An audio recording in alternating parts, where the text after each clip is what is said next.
What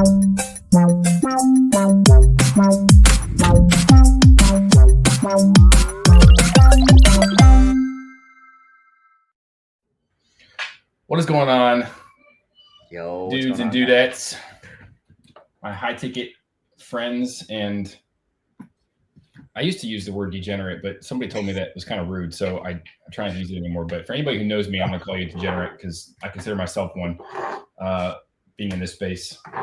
Dude, I loved the degenerates. Like that, I always cracked up whenever I saw you high ticket space degenerates. I was like, oh yeah, like that's so funny. Right. Well, listen, Mr. Matt, it's good to have you. We're going to talk about all things setters in the space, which are a huge, very core part of what we do here that probably contributes to the fact that the space is even the space. So I know you've got a lot of background in, you've been in the space for how many years now? Almost 7 years. Almost 7 years. Okay. So basically when high ticket as we know it today was born. So yeah. Basically when Noah got off the ark, you know. That's right. 2 by 2. Well, for those that who are maybe tuning in that don't know who you are, Streamlight issues, or we'll fix that. Give us a little background on who you are, what you're all about, and we'll go from there. Why I fix this. Yeah, man. So set more appointments than I can count now at this point. I think it's around 4,600, but who's counting? Broke a couple of records in the high ticket space as far as 59 outbound set closes. I've had months where I collected over 400K cash collected on a 10K offer. I've been a closer. I've been a sales manager. I've been a set manager. But what I found to enjoy the most is working with appointment setters, because I find that there's the largest gap of resources for appointment setters in the space. And honestly, for on the business owners' parts as well, because a lot of times business owners are extremely serious about who they're going to have taking their closing calls. I think this 10 out of 10 rock star for closers, but then they don't care about the providing any training for their setters. Their setters coming out experienced. They don't know what they're doing. They don't provide enough support for them, one-on-one sales team meetings, nothing. They don't give them the resources to be successful. And then you imagine why your company is struggling. And it's because, the person making all your calls and talking to everybody on the front end didn't get properly onboarded onto your team. They didn't get proper training. They didn't get proper help and support. And so I've noticed with a lot of companies that I've worked with that I've helped them double the revenue by just building out their setter teams in a better way. And so because of that, I've really enjoyed it. They say you like to do what you're good at. So I really do enjoy working with setters and working with setter teams. For sure. Sucking sucks. So it's a lot more fun to do stuff that you excel at, for sure. Okay, cool. So what do you see as, because obviously you're talking just right now about the business side of things. So on the setter side, the other side of that coin that you just described, what does that look like for them? What are some of the things that the setters, maybe starting from a macro perspective, a high level perspective, what can they be kind of thinking about? Because it can't just obviously be it's only the business owner, because it does take two to tango. So what would you start? Where would you start with setters who are looking at a situation, trying to be okay, how can I maximize this role to its fullest potential? Yeah. So a lot of times I see setters make this mistake of imagining that this is just kind of a job, where in reality, you're a pro athlete, what you do outside of work will strongly impact how your work performance plays out. And if your pay is dictated on the performance of how you operate in your life, then everything matters then at that point. You can't just you can't expect to stay up till midnight watching Netflix and then show up the next day and expect to crush it as well as the guy that went to bed at 9:30 and woke up at 6, went for a run, hit the gym, read a book, listened to a training, and got on the phones. There is a very big difference between those two things. And so if you kind of manage yourself and the leads that are given to you, in the form of a business owner would, you're actually looking at what's given to you and handling it like a business owner, the way that you're going to take care of business is entirely different than the people that are just showing up, imagining they're just punching a clock like a 9 to 5, because those are two very different things. Right. And in this space, if you're a contractor, at least in the United States, you technically are your own business. You're described as a sole proprietor, but you're an entity. You and yourself and your services are, basically you working as a setter. So you really legitimately have to treat yourself like a business, because in the eyes of the law, they're kind of treating you the same way. Totally, 100%. That's why one of the things I talk about a whole lot is actually building out your own personal profile in a way to where you could generate leads on your own. For instance, let's say the ad spin gets shut off for a couple of days. Well, now you're that guy that can drop a 2-step post on your Facebook and drum up some leads and get some appointments on the calendar without the need of the ad spend. And it's like, who's the business owner is going to want to keep an eye on the team when they can pull like tricks like that out of their back pocket, And even furthermore, like, as a 1099 rep, like taking care of your prospects, like your clients, like the people that you've sold and worked with on past offers, and then carrying them over into the next businesses you've worked with. So for example, I worked with a multifamily offer for close to a year, and I sold, I don't even know, like several million, like probably close to like $3 million worth of services there. And the clients that I had the best connection with, that, they were investors, they were going to go on to do other things. I'd not only just followed up with them, but I made them a part of my own personal life. Like I followed up with these people. I talked to them even after they purchased the programs.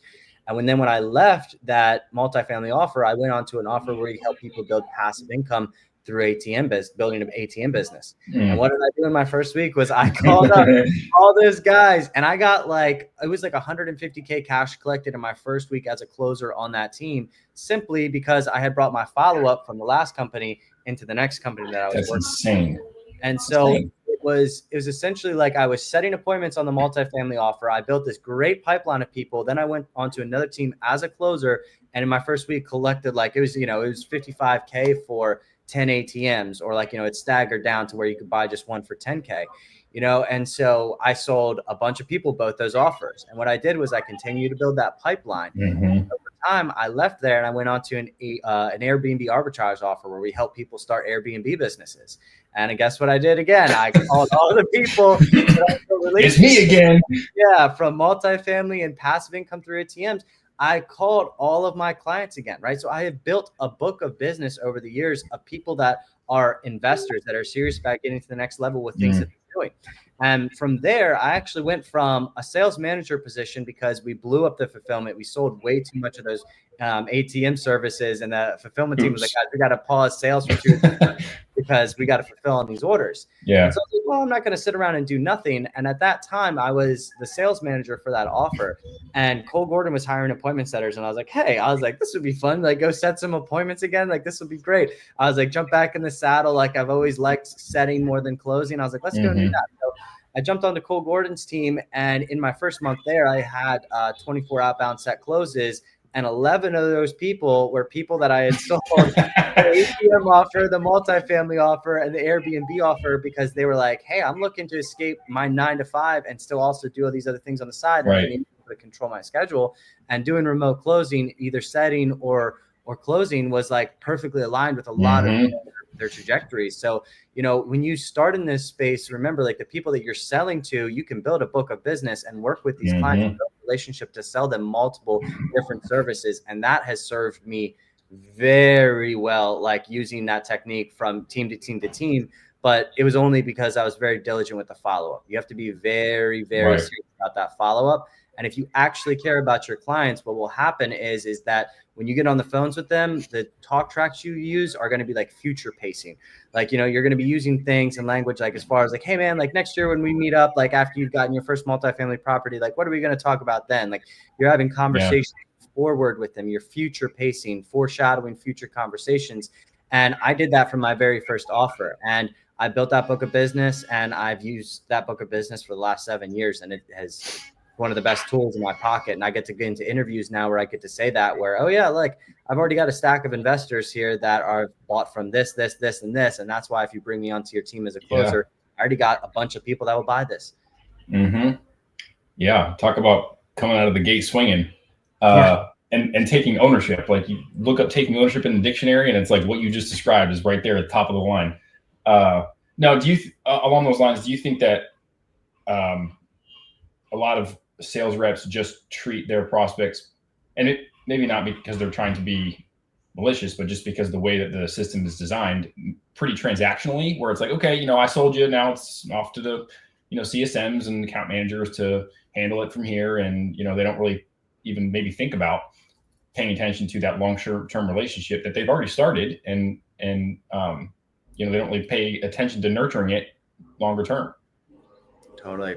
Yeah, I'll still quote from Jim Collins, you know, like there's the difference between good setters and great setters, and the great setters are talking to their clients after they've already bought. And what that enables them to do is that if you're focusing on having still communications and conversations and nurturing those people after they've bought, you're going to be able to help potentially help that person across that line and getting the success they wanted. You're going to avoid potentially getting a refund or a dispute situation.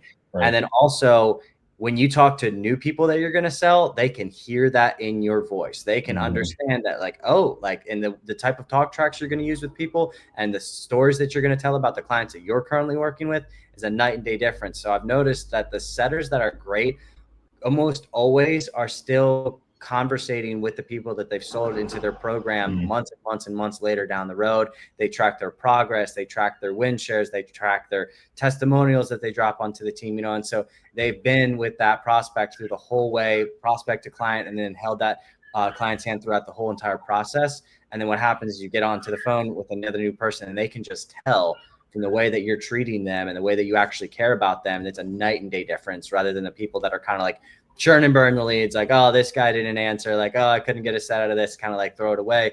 Like, if you actually care about helping these people, like, it is a light switch of difference. Yeah, because I mean, it's like the results that you're giving or that you're sharing with newer people that you're talking to, newer prospects, is real because you actually are in communication with the people that are doing the thing that you sold them into. And so it's not just, oh, I heard from the CSMs or I saw that on the, you know, on the same website that the prospects are looking at. And it's like, oh, this is real and it's tangible. And I know it because these are relationships that I personally have. And like you said, it just comes across more authentic and real. And no matter who you ask, like people can pick up on it, whether or not we can figure out or, you know, understand and conceptualize that. People can tell if someone is just regurgitating information or if it's actually coming from a place of like I've experienced this myself. Yeah, exactly. So overall, I mean, that's like one of the biggest things that I noticed that separates like good setters from great setters. So actually treating it like a business. yeah, literally treating it like a business. Exactly. Yeah. Got it. That's very interesting. So how much do you think like really needing to get like behind what you're selling plays into the strategy of selling these types of things? Because, you know, you're saying, oh, I could bring in people. Do you talk about like, because you mentioned earlier, like putting out posts, like, what do you think is more strategic or more lucrative? Is it putting out posts to maybe drawing cold, or is it doing the strategy you talked about just a minute ago where you're kind of pulling people from the offers? And do you think about the new offers in relationship to, okay, the guys that I have in my pipeline, they would probably like this, so I'm going to go for an offer that is like supplemental to what they've done? Like, kind of what's the strategy to be thinking more along lines of being able to stack those that pipeline to where it's not like, oh, I went from this offer to this offer and there's just like no interest whatsoever? Yeah, totally. So it's kind of a congruency of what I was personally interested in, right? So first and foremost, I like to go and sell on programs that I would personally buy myself. Yeah. Right. Because if I'm like, hey, I buy this for myself, guess what? When I work for that company, I'm going to get to go through their content for free. You know, I'm going to get to go through their course. I'm going to get to see how their clients, what their clients are struggling with and how they're getting to overcome those things. So if it's something that I'm personally interested in, well, then that means that I'm also going to be, when I jump on the phones with people, it's not something that I'm going to be like, oh my gosh, like I don't want to talk to these people about this. You know what I mean? It's going to be something that you really thrive on yourself. And so if you can find an offer that you would personally buy yourself, that is like the starting point line. The ultimate thing that I find that like works the best for me is if you can find an offer that you would, if like, let's say the price is 10K, but after selling the program or seeing the outside of the program, knowing it's 10K, if you're like, wow, this product is so good that I'd actually spend 10X the amount of what they're selling it for, I would still buy it.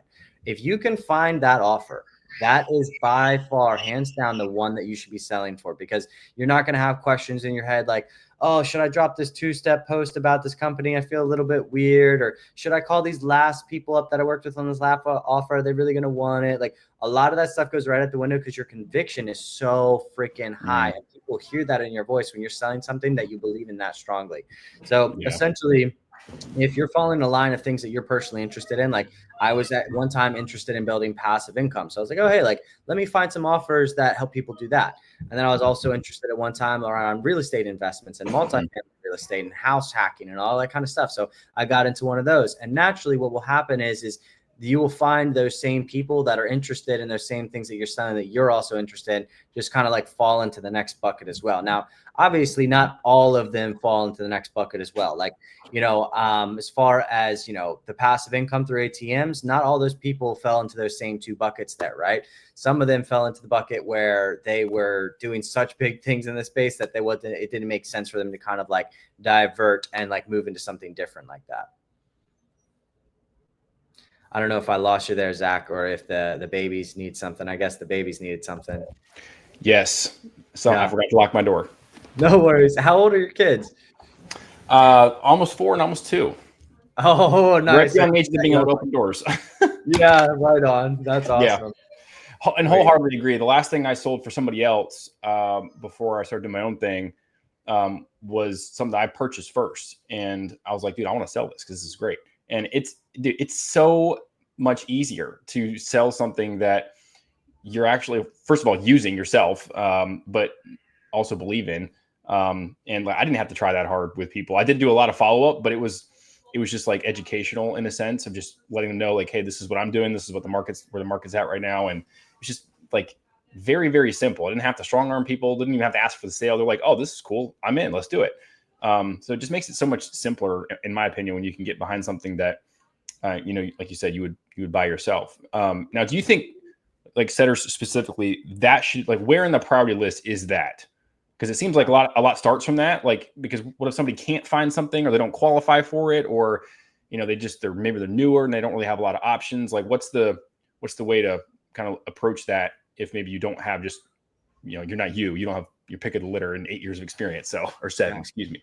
Yeah. So, when I first started, the very first company I ever worked with was a company that they helped people start disinfecting businesses. And like, I could care less about disinfecting businesses, right? It was like for restaurants and warehouses, like all this stuff. But like, the one thing I liked about it, I was like, oh, they're helping people start businesses. That's kind of cool. I'm into that, and then a little bit later, COVID struck and they framed the whole entire structure of the business model to helping businesses start COVID disinfecting businesses, right? Interesting. And so like, that was the first offer I was on. And what I would say for most setters that are stepping into this space, that you can't be as picky when you're first starting, right?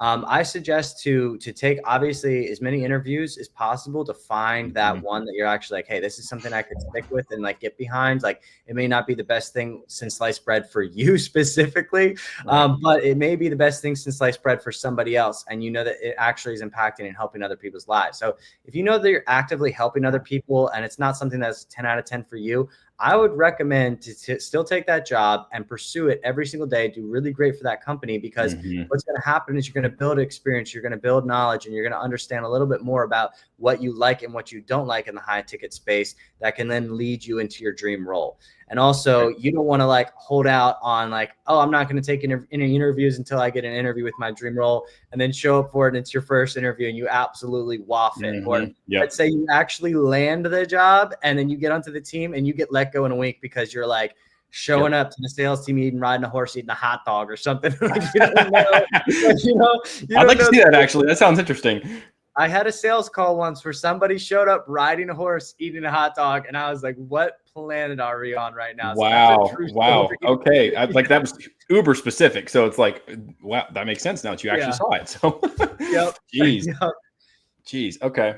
Well, when it comes to like setter pay, for example, like, we see, I don't know if I see a ton of, I think I see this more on the closer side than I do setter side, where it's like really inflated, but it is to some extent on the setter side. But like, how do people navigate that, like the hype commission thing, and then actually being having a stable, if you can even use that word in this space, income in the high ticket world? Because I mean, from a recruiting standpoint, and this is looking at closers and setters, turnovers 85+%. And Nick Elliott over at the Win It Sales the other day posted that over the course of a year, only 6 point something% of setters were still left after a year.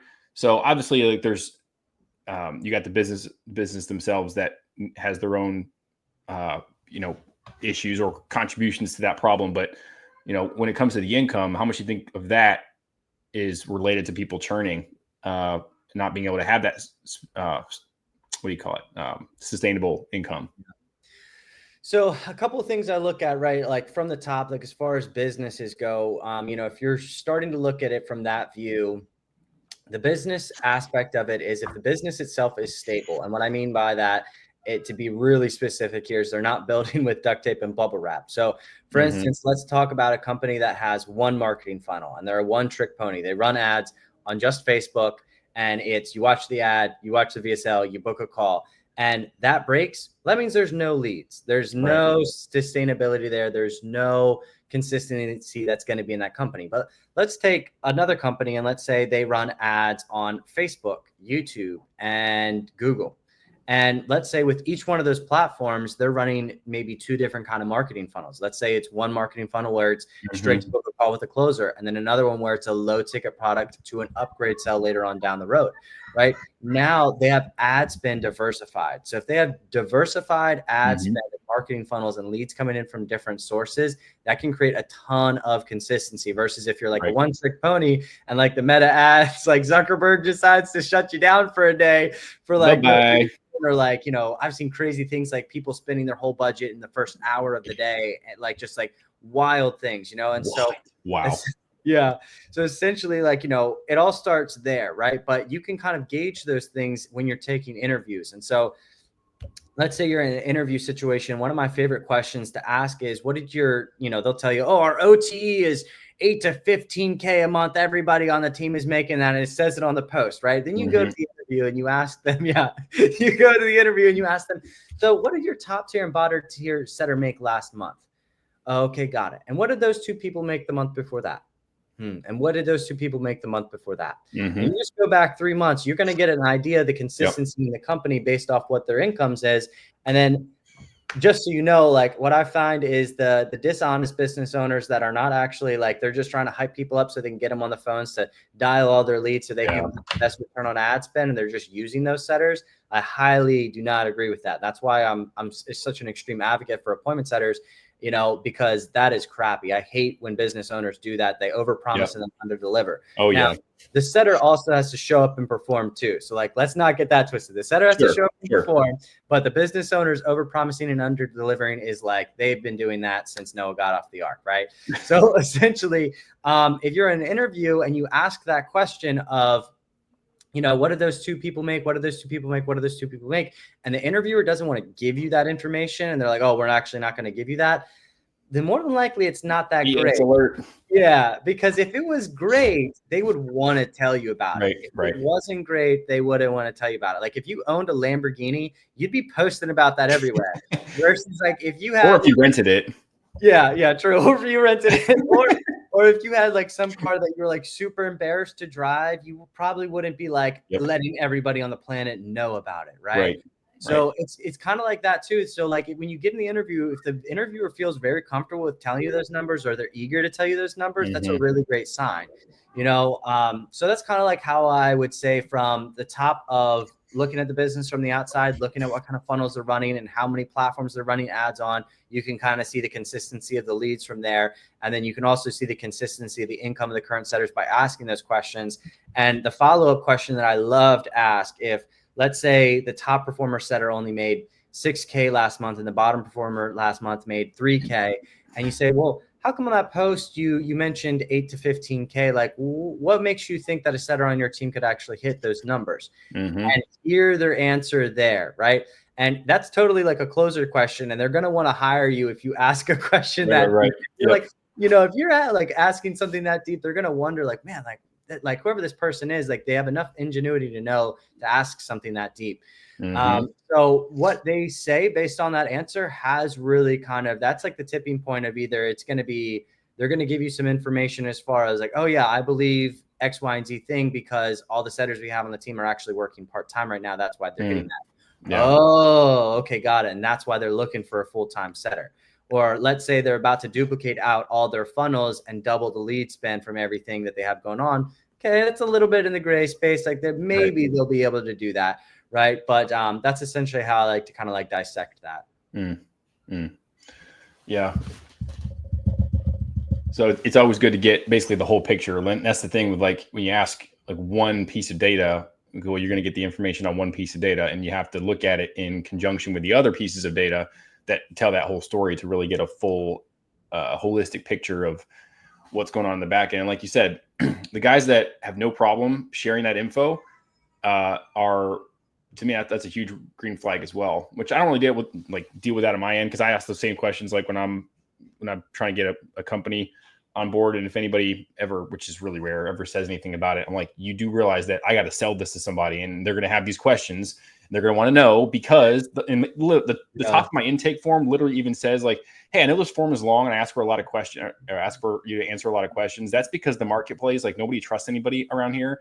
And so the more information I can have that's accurate, the better I can represent you. And the less I have to come be like, hey, what's this? What's this? What's this? So some of it's because I don't want to keep answering questions I could just get from the front end and just ask everything on the front, to begin with. But part of it is to help build that trust because like you said, like, we shouldn't even really have to ask them these questions if you ask me, but unfortunately we're to the point where you kind of do because you got a CYA. Yeah, exactly. And then I would say the last thing on that too, that you can also kind of do to kind of protect yourself from that against yourself is kind of to do the math on the recurring revenue of the company as well. Yes. So like you could even say like, hey, like, what's the recurring revenue of your business right now? And let's say it's 200K. Okay, great. How many setters do you have on the team right now? Oh, we've got 10 setters. Got it. And you're giving your setters a 10% commission? Yeah. Yeah, exactly. So you got to do the math backwards from there. Or like, let's say, oh, we only have 2 setters on the team. Got it. They're getting 5% commission. Yeah. Okay, great. So would it be safe to say that both of those setters collected about 100K last month? Yeah. Okay, cool. And so now you know that both those setters made about 5K, plus including the base pay. Also there might be some bonuses in there that you need to understand the comp structure around, but you can also do the math backwards from that. And so a major red flag that I see in this space that is like just like super obvious that, someone newer to this space might not see is there's companies out there that will have a revenue of 1 million and 2 million a month. And you're like, oh, this is a really great offer. Like, this sounds great. I'd love to work with you guys.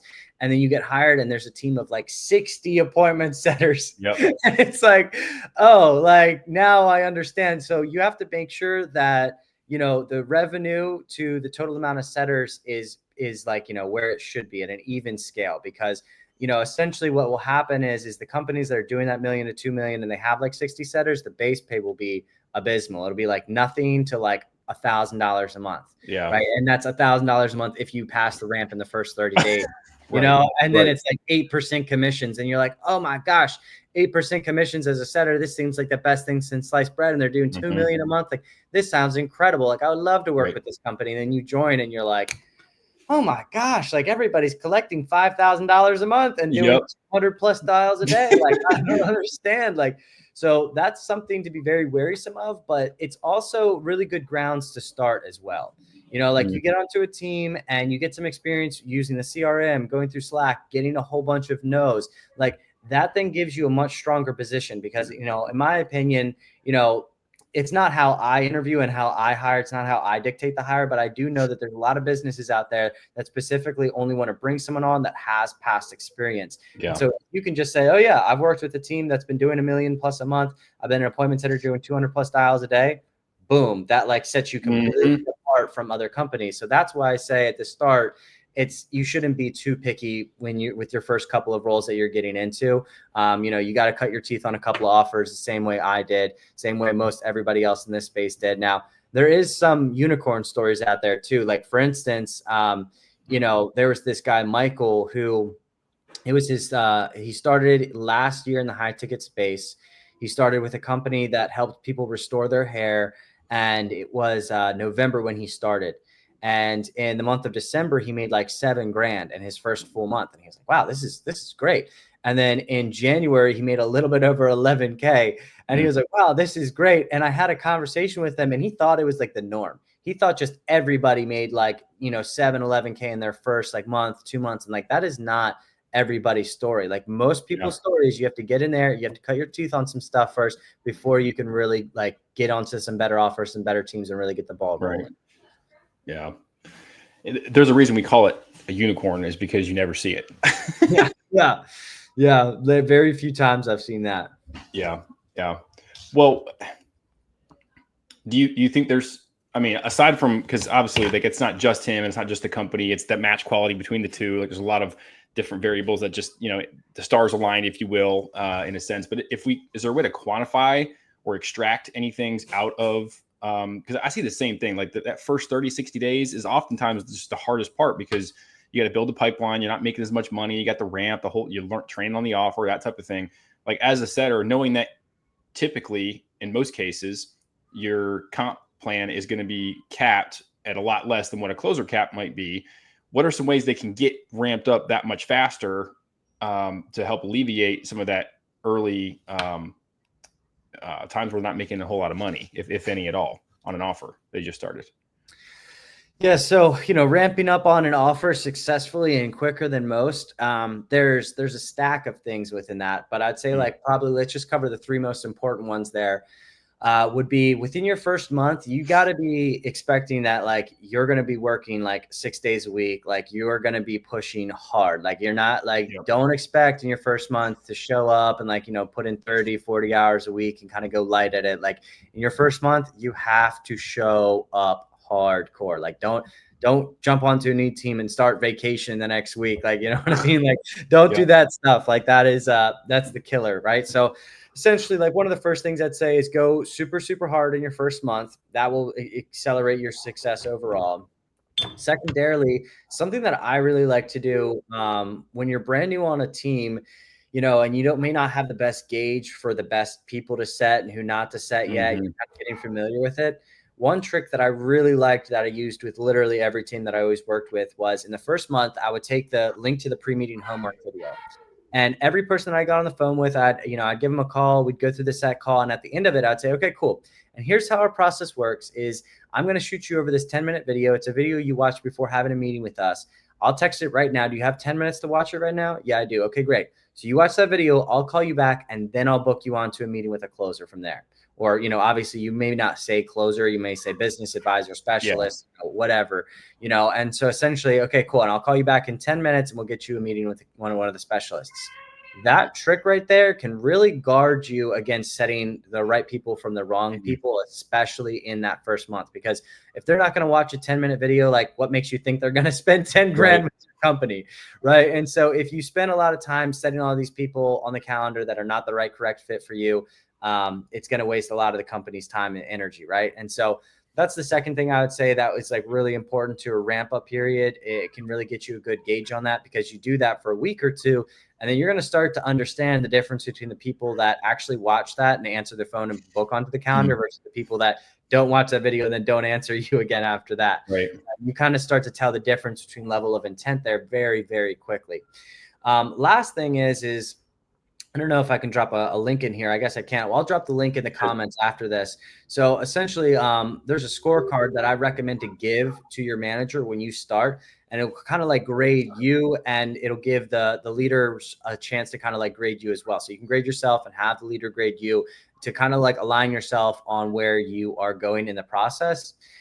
That's something that I find that's been very useful. And the last thing, really, honestly, bonus round would be ask a ton of questions, right? And ask the right questions. Like if you are like a little, like, what is that called? Like a wallflower. If you're a wallflower, you're going to get the least amount of results versus if you're the person showing up and you're like almost borderline making the managers mad with how many questions you ask, that you're absorbing the most information. Like I highly, like every student that I've ever worked with, Every employee I've ever hired and worked with, the people that are generally almost always the most successful are the people that are willing to ask the most questions, and they're not willing to like make you mad by asking you too many questions, or like stopping the sales team meeting Right. at the end to be like, wait, before we jump off, I've got these questions, So those are the couple of things that I'd highly recommend to lean into with like, because with each offer, there's going to be different specific things. So like generally, those are the best principles to follow when you are ramping on a new team.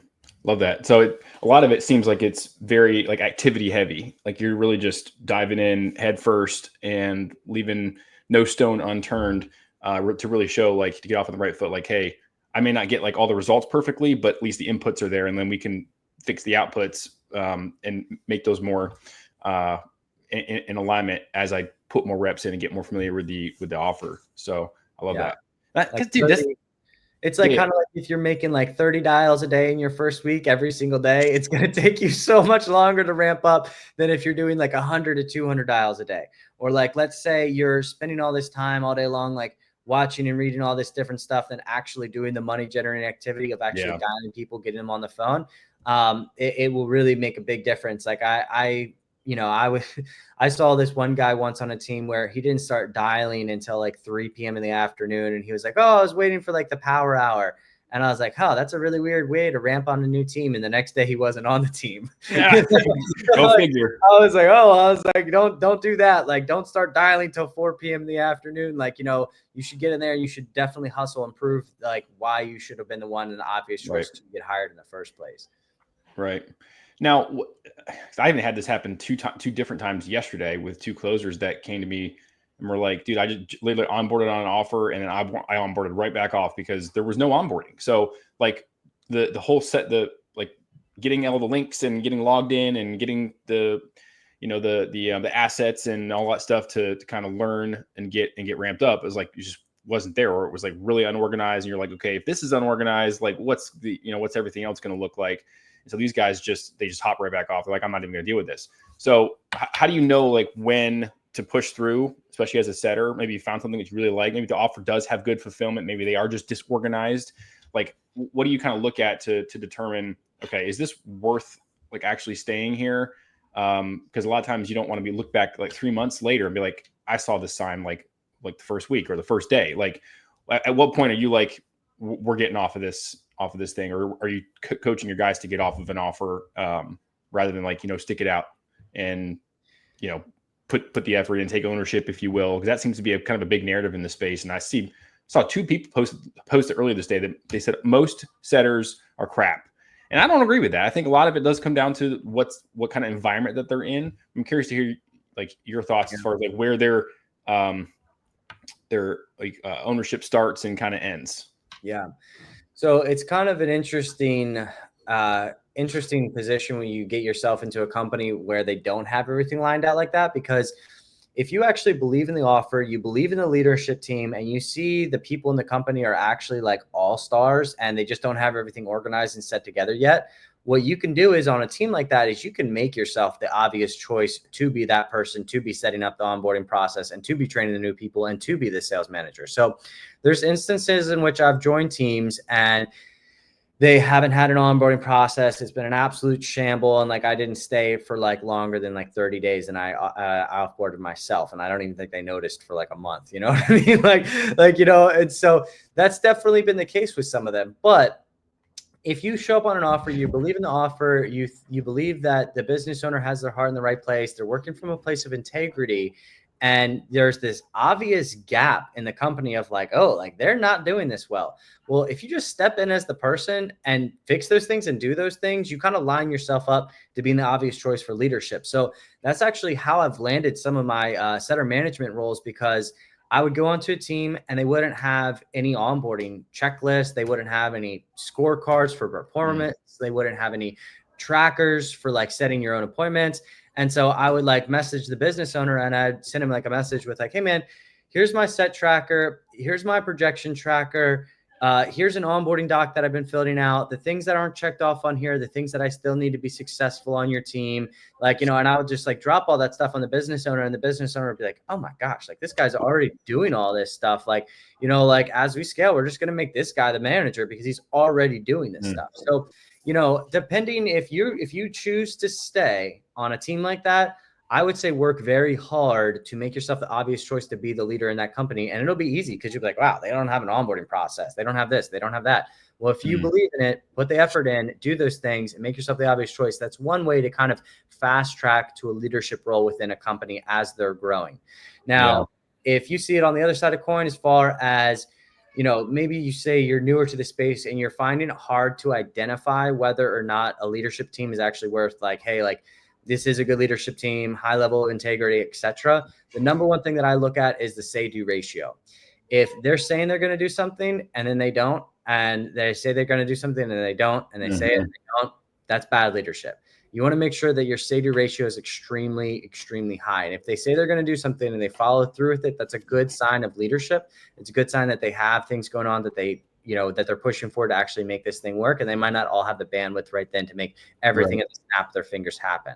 So, there has to be some grace with a little bit of newer companies, because with the newer companies, that is where you can get in positions where last year I heard about a company where it was a crypto coaching offer. And in their 4th month as a company ever, 2 of the setters on that team made 30 grand as an appointment setter. Dang. Made 30 grand in a month right now. Obviously, after that, they readjusted the comp structure. I'm sure. Cause that was wild, And so the thing is, the stars do align sometimes on offers like that, where you can make yourself the obvious choice and you can crush it on a team like that, that is not totally organized, by just showing up and organizing it for them. So you would encourage people to essentially do stuff that's not even their job. Within reason.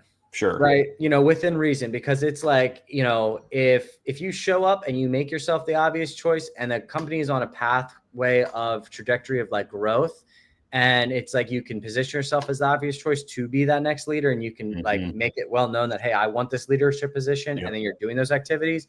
I would say stick it out in that case. But if you're if you jump onto a team and you're not even that crazy jazzed about it, and there's not an onboarding process, the likelihood of your success does go down with it, circumstances like that, so you have to also weigh out your own risk to reward ratio. If you've got a long runway, then that might really be worth it. But if you're in a position where you're hey, I need money next month, then I'd probably cut ties pretty quickly with an offer like that. If I was I need money next month, and they don't even have an onboarding process, and they've never onboarded setters or closers before, it's their first 1 or 2 times doing it, then more than likely, I would say bounce and move on to something different. Yeah. I think one last thing that I want to circle back on, because I think this does, and I'd be curious to know if you agree, this seems to be what contributes to most of the churn. And you touched on it earlier, is something to do with lead flow. And you talk about a couple of different things you can do to help balance that out. But let's say someone doesn't have a pipeline like you've had, or doesn't the only source of leads is what the company has. And let's say the marketing goes sideways, account gets shut down, or they have to readjust something and they got to change the avatar up, or whatever it is, any number of things. So many times, by far, it's either lead quality or lead quantity are the reasons that people come to me, because they're cycling off of a role. And a lot of times the businesses are well, just do more dials. And you're right, but that there's a lot to that. You're asking me to do more work than we originally agreed to. So how can a rep talk to a business about contingencies of when things go sideways, or how to deal with it? Because nobody churns when everything's going amazing. They churn when things are suck, when they blow. So when there are objectively bad lead issues, what can people, what are some tactical things that they can do, especially if they like the role, they want to stay, good fulfillment, but it's just my ability to make money is really being hurt right now. Yeah. So one thing is let's say that the business owners are 10 out of 10 conviction that the lead through is going to pull through. Everything is going to realign. Everything's going to get fixed. Okay, great, Mr. Business Owner. Then I'm really down with you on this mission. The only thing is keeping me from not being able to stay would be pay. So would you be comfortable with giving me a draw on my pay that, if I hit these KPIs as far as dials and sets and et cetera, and it doesn't end up that I make X, Y, and Z dollars, will you give me a draw on that? If they're not willing to give you a draw on that, most of the time it's because they don't actually believe that it's going to come through and that you're going to exceed commissions more so than what the draw is. But if they're willing to give you that draw, that's a really big green flag, right? So that's one thing you can do. Another thing you can do is that I really enjoy. There was a guy. Do you know Rob Bailey? I think so. The name sounds familiar. Yeah. Rob Bailey, he had an offer, SWAS agency, and he was like the king of like database reactivations. And so I worked for that company for a while and learned how to start a digital marketing agency, learned how to reactivate old leads, etc. And so one thing that I really like to do was get the business owner to record a voicemail. And get that business owner to record a voicemail and send that out to leads older than 30 days, along with a text message. So it'd be a text message, voicemail at the same exact time, dripped out to all the leads older than 30 days.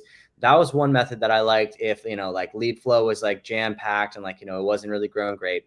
Another thing I would do is I would go and I'd make my own posts within Facebook. I would go into different groups and make 2-step posts. Obviously, the ones that was like okay, because like don't go be a poacher. Like I hate that. Right. You go do that stuff. It's like chill out, man. It's a little bit desperate energy, but essentially, like you could dive into doing those tasks and weigh out a timeline and set a standard for like what your say-do ratio is going to be on how long you're going to stay with this problem not getting solved.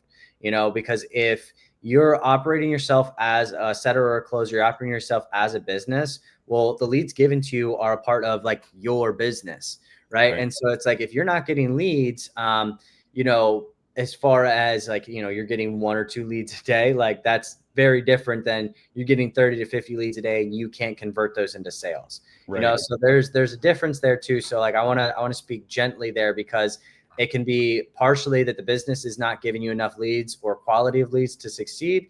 And then it could partially also be your own skill set as well to get the most out of those leads. And, for instance, for business owners, they hire appointment setters for one overall reason, which is to help them get a better return on ad spend, better ROAS, right? They're hiring setters because they have all these leads coming in that if someone just calls these leads up, sets some appointments and they close, they're going to get a better return on ad spend. So that's the main driving reason why most business owners want to hire setters. And maybe some businesses just started for no reason and they don't know why they have setters. Like that is not healthy, right? But if the business owner knows and understands why they're hiring them, they can correctly articulate a plan to actually make those people successful, right? And so I just recommend that if like, as far as for me, like the longest I stayed on to a team and hang on was like about 3 months, where at the end of that 3 months, I said to myself, man, I wish I would have left within the first 30 days and not hung on for 3 months, right? Because there is a lot of offers out there in the high ticket space. It's kind of like a revolving door. There's businesses that are booming. There's businesses that are not booming. And really overall, if they've got a one fail system, it just doesn't make sense to hang on off of that one fail system. Right. Versus a company that has multiple funnels and they're advertising on multiple platforms, then that's a company that I would hang on to for a long time. That's a great thing to look for, is like what sources of leads are they using? Because like you said earlier, they don't control the social media platforms. Mark Zuckerberg does, and whoever owns Google, I forget his name. So it's kind of looking for that gauge on maybe how sustainable it will be when there are dips on one particular platform or another. So that's good, man. I can see why you are the GOAT when it comes to everything in this department. So we got a couple more minutes. I know that obviously you've launched Setting to Closing, I believe is what it's called. Yes. Yeah. I primarily made that business just because I really want to advocate for appointment setters, because there's a lot of companies even that will hire setters and they'll tell them, oh yeah, we're going to promote you to a closer, an XYZ timeline. And it never happens. I don't think, between all the businesses that I currently manage, I don't think that anybody's promoted more setters into closers than I have. And there's a very specific strategy that I've taught all those people to make themselves the obvious choice, and then also give them an edge when they're setting to move into closing later. So, I built that program out to serve those people, but before you can actually move from setter into closer, you have to dominate at appointment setting. You have to make yourself the obvious choice. So really the training is built around helping setters perfect the skill of appointment setting and getting to like the top 1% of setters, getting past 10K months as a setter and building up a follow-up, a pipeline system to help you grow into that next step as a closer.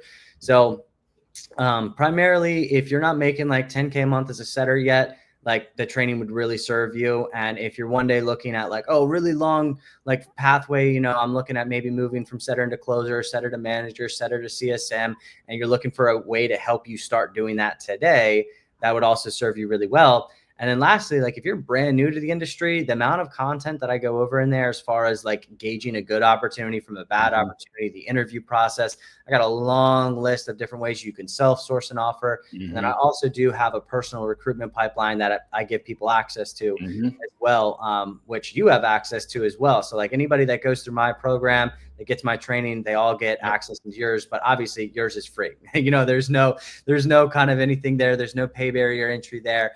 And there's no pay barrier entry for my recruitment department itself. So it's just a pay barrier entry for my training. So essentially, you could get into my recruitment pipeline. You could totally go for it. But the people that are brand new to this industry that are looking to get the most out of it as quickly as possible without running into those holes of like, you know, like jumping onto the wrong teams at the wrong times, it would save you a ton of time there.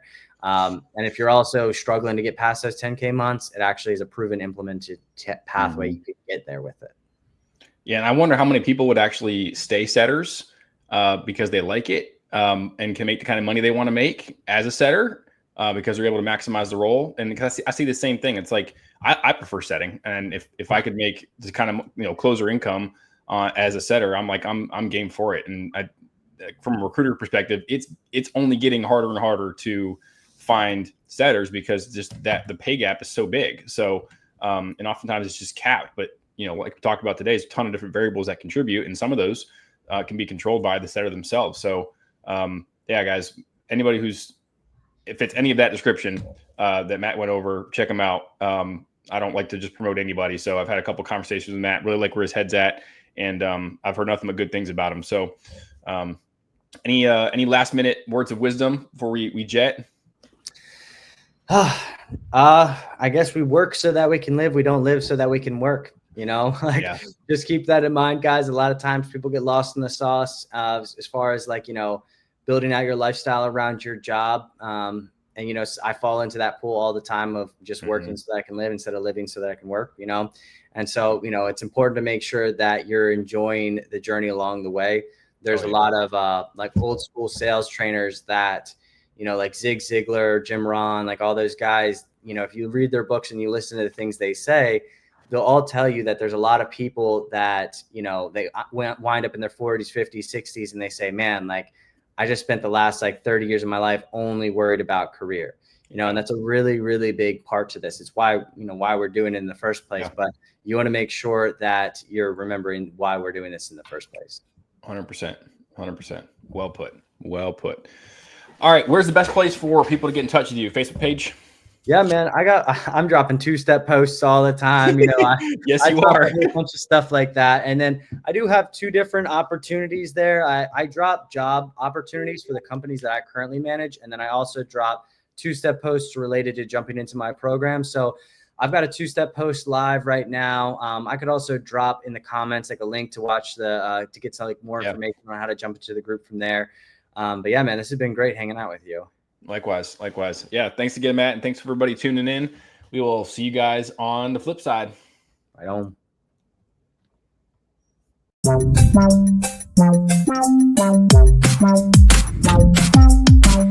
Wow.